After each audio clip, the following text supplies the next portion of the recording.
Hello and welcome to simple harmonic motion. To start with, we're going to look at how we describe the motion of a mass on a spring. So we have a frictionless surface here.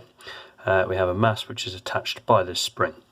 At some moment in time, this spring is extended one way or the other from its equilibrium point here in the middle, and then it's free to oscillate backwards and forwards. What we're going to look at now is we're going to look at how the displacement, the velocity, the force, and therefore the acceleration of this spring at various different points in time. So this is the equilibrium position here. I don't know if you can see that on the graph, but it says 0 there. And then we have a couple of directions. So we're going to call this direction positive and this direction negative. Okay. We have three different points we're going to consider. We're going to have the equilibrium position. We are then going to have maximum positive displacement, and we're going to have maximum negative displacement.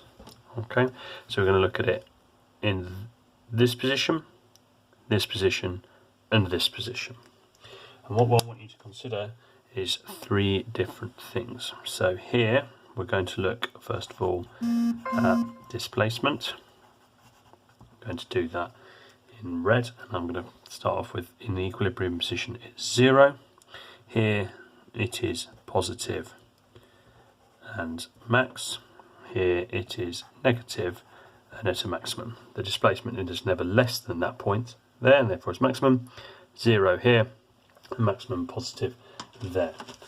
What we're then going to look at is we're going to have a look at the velocity, and then we're going to have a look at the acceleration, and we'll have a look at the force on the mass as well.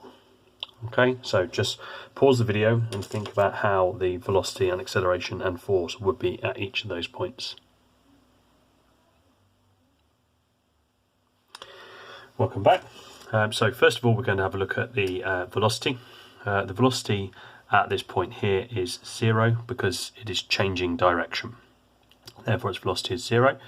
The velocity here is 0 as well because it's changing direction there as well.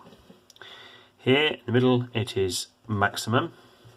That's when it is moving at its fastest, because all of the energy stored in the spring at the end is now converted into kinetic energy. So it's moving its fastest here, and it's maximum positive and negative, because some directions it's moving to the left, negative, and some directions, sometimes it's moving to the right, which is positive. If we then look at the acceleration of this thing, I'm actually going to go on to force first, actually.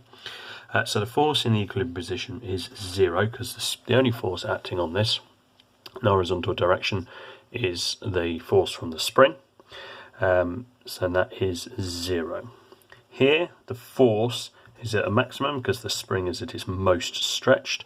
You can see force equals kx there, but the force on the object is in the positive direction. So when it's in this point here, the spring is squashed to the left, and therefore the spring pushes it to the right. So that is maximum and positive, and vice versa here, maximum and negative in that point there.